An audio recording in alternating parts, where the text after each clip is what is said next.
In a galaxy where futuristic technology meets flashy medieval sword fighting, we wondered how the armorer could create such a vast volume of high-quality Beskar armor. Sure, her work ethic is admirable, and there might be a lot of skill involved, passed down through the generations of Mandalore, but we have a sneaking suspicion that SolidWorks is behind her productivity. Strong with the Force, the 3D CAD software knows no bounds and can handle anything from civilized weaponry and clumsy blasters to T-16s at the large assemblies of fully operational battle stations. We've picked apart her process to see how the armorer designed the Mandalorian's helmet by making use of SolidWorks, product data management, visualize, and simulation. Not to mention her 2D and 3D modeling techniques and how she created the technical blueprints to forge from. It all starts in the forge. The armorer has received a new request from a customer. The Tribe Armory employs SolidWorks PDM Pro to keep all of their sensitive data secure and organized for all of their projects and customers. The armorer logs in to gain access to the vault and creates a new project using a template defined by the standard operating procedures set out by the Armory admins. Vital customer information is logged, and project details are automatically generated before the design even begins. This information will be propagated to all the Armorer's files appropriately, to minimize admin. If there's one thing a Mandalorian hates, it's paperwork. She reuses the blueprints from the previous design as a starting point for modeling. She inserts and scales the blueprints as needed. Of course, the armorer prefers a dark mode SolidWorks interface to suit the half-light of the forge. She begins by creating 2D sketches with key shapes which be used to build the surfaces needed for the design, and makes use of SolidWorks versatility and customization to modify the fully defined and inactive sketch colors to be more obvious against her images. She sketches out the rest of the shapes required, making some minor modifications to the original guidelines as she goes, as per the customer's preference. 2D sketches are just the beginning, and she utilizes powerful curve and spline tools to create complex compound curves and prepare the outline of the 3D geometry. Using simple but powerful surfacing tools, she sculpts the form and adjusts the design as she works. As each surface is generated, they are knitted together to ensure there are neat edges with no gaps. A secret of the Armory is the power of symmetry. The armorer knows that mirrors are the key to quick and seamless designs, a wonderful cosmic irony. Content with her work thus far, she can approach the detailing. Merging the disciplines of surface modeling and solid body modeling is often overlooked, but the armorer knows a hybrid approach to modeling in SolidWorks can be the most efficient. This is the way. She blocks out the solid bodies first, before using surfaces as intelligent cutting tools to create more complex shapes. The instrument array is almost complete, so fillets can be added and the bulk of the solid body is cut using surfaces. Multi-body modeling is a legendary technique, sacred to the armorers of Mandalore, and this lost art allows for the creation of other details in position around the helmet, ensuring everything will fit together. Surface bodies can be thickened, and the other solid bodies combined into one. The visor is created as a separate body using an offset surface, and materials with realistic mechanical properties are applied to the body. Materials can be created and stored for future use in the material library. Only the finest Beskar can be found here. Next, using sketches and offset surfaces, she adds a cavity in the instrument arrays to allow for the electronic communicator to be added. She knows the limits of her particular set of skills, so the PCB design has been done by pit droids in another department. Through SolidWorks PDM, she checks in the master file in order to make it available to the rest of the organization, and adds a comment which will populate the file history. While she waits on the PCB design, she has time to create a render of the current stage of development to provide an update to the customer, and get their thoughts before finalizing internal details and going to production in the forge.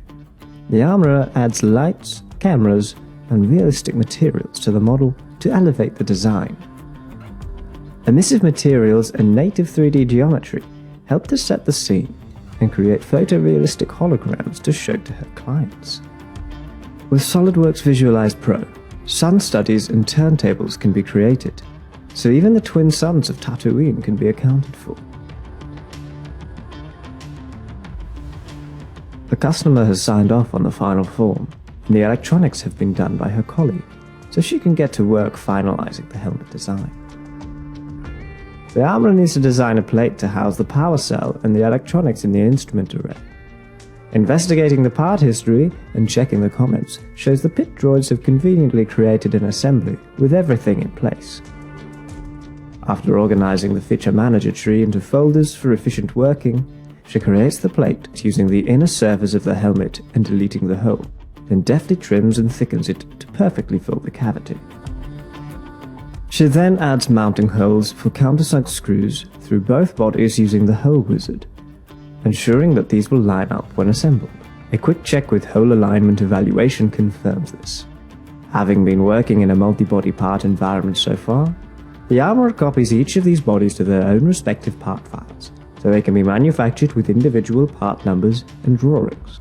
She creates the new part files using a template to generate a unique serial number for each. After saving out the model data into each one, she'll add them back into the assembly. From here, she can make further modifications to the individual parts on their own, or in the context of the assembly, using discrete parts as references for further sketches, mates, and features. She adds in some hardware from the toolbox, and the file is complete. There's no PC deep in the forge, so she'll update the blueprints and print them off. Her blueprints are drawn up quickly thanks to the intuitive drag-and-drop nature of SolidWorks drawing views. Predefined views can even be populated automatically for each component to save time. The armorer attaches a bill of materials and an exploded view to assist with assembly, and adds a revision block to track changes throughout the product lifecycle. Once complete, she can send the whole project for approval to her colleagues to check. Beskar may be renowned as an alloy of considerable strength, resistant to lightsaber blades and sacred to the people of Mandalore, but it's still worth testing prototypes in a virtual environment before committing to the final design.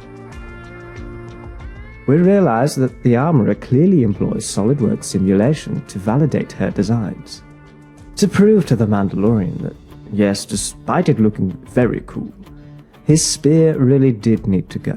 She mocked up a quick model to simulate the real static interaction forces between that spear and this new helmet. A glance at the deformation and stress plots proves her point.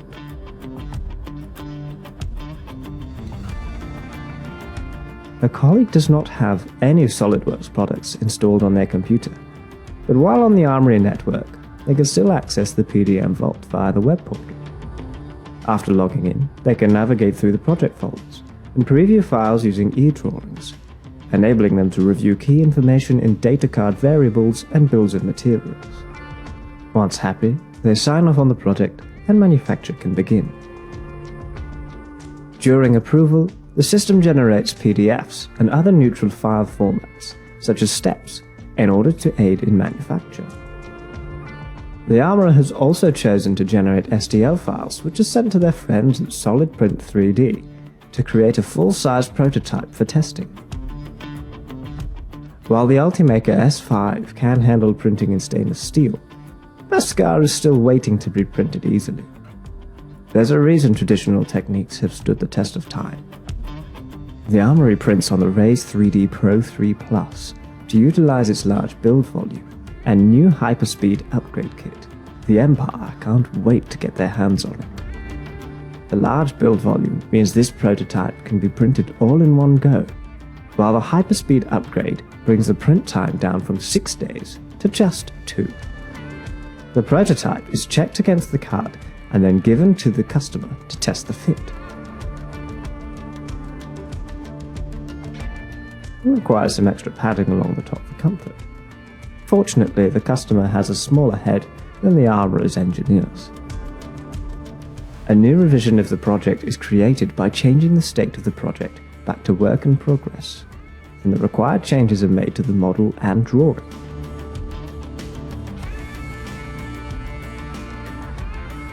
The drawing has updated to include the new details in the revision block, while retaining the history of the previous revision.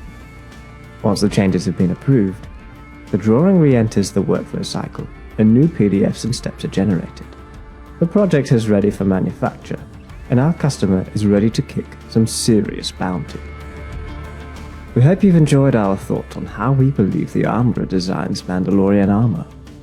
And on a slightly more serious note, if you are interested in SolidWorks' capabilities, then please check out our other videos and visit our website for more information and even more tutorials.